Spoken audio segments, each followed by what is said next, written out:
Hi, I'm Chen, and I am the Executive Director at Streb. I also performed with the company from 2004 to 2007. And leading up to that time, I had the great pleasure of taking PopAction technique class directly from Elizabeth Streb.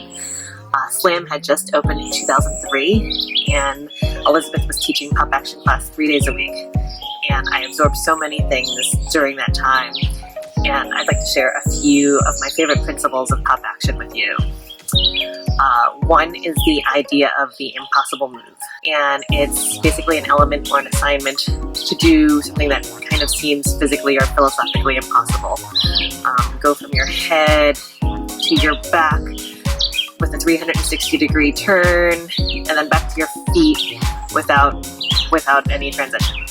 And it wasn't really about completing the maneuver purely. It was about the process that you went through as you tried to solve that problem physically. I think through the course of problem solving the idea of an impossible move, you usually created something new. And that's really how Elizabeth elicits extreme action. There are these impossible questions, and then she tries to answer them, and the dancers try to answer them, and a new move is born. So while she comes to rehearsal and asks you to try to get on a swinging trapeze bar in a handstand while it's swinging, you kind of want to say no right away, but you have to train yourself to say yes. And then you go about trying to figure out how to do that in some essential way, whether you're accomplishing the feat in space or in time or just approximating it somehow. And usually that creates something really exquisite and new. The other cool thing about PopAction technique is that the dancers have a lot of agency.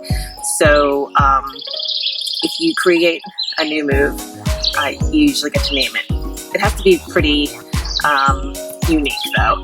So some of these moves kind of become part of the canon, and everybody does them all the time, and your name is said all throughout the land, like an Eli. Eli McAfee is a dancer who danced with Streb in the late 90s and early aughts. He was the one who first started running forward, did a ball, and landed on his back. So a ball back is one thing, but taking it with a forward momentum was then named Eli. And this is a classic move now in Streb technique, and it's most beautifully demonstrated, I think, in air, when after a series of dives and everybody's exhausted, the dancers stand on the back of the trampoline, breathe, the audience gives everybody energy again, and then the dancers come at the audience with this series of Eli cannons. It's really exciting. Another important move that I remember being created was Terry Dean Bartlett, who was the Associate Artistic Director while I was in the company.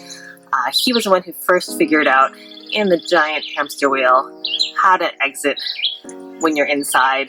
Before that, we didn't really know how to create any meaningful vocabulary, because once you're inside, there are all these turning spokes.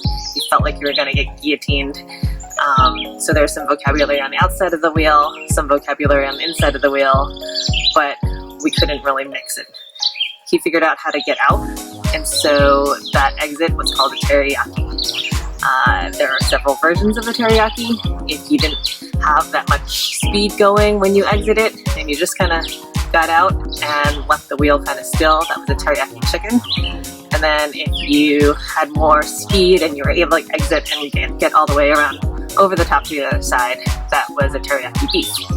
And then the teriyaki lamb is when you land on top completely still. And that just happens one time in the dance at the end. During my time at Streb, I had the great pleasure of being able to name a couple of moves. One of my favorite is the shamu.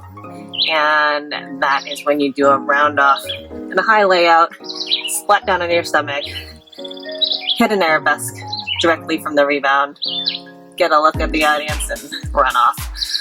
That just reminded me of this big, majestic orca whale splashing down. The whole audience gets splashed. So that's why I named it the shamu. And another move that I get to name was called the Buffy. So when you kick off the ricochet wall, And instead of just doing a kind of a 180 to your belly and rolling off, you do a 540. So you add an extra 360. It reminded me of when Buffy is slaying vampires and the vampires spin off in different directions. So those are two of my favorite moves that I got to name because that's what you get to do when you invent a new move.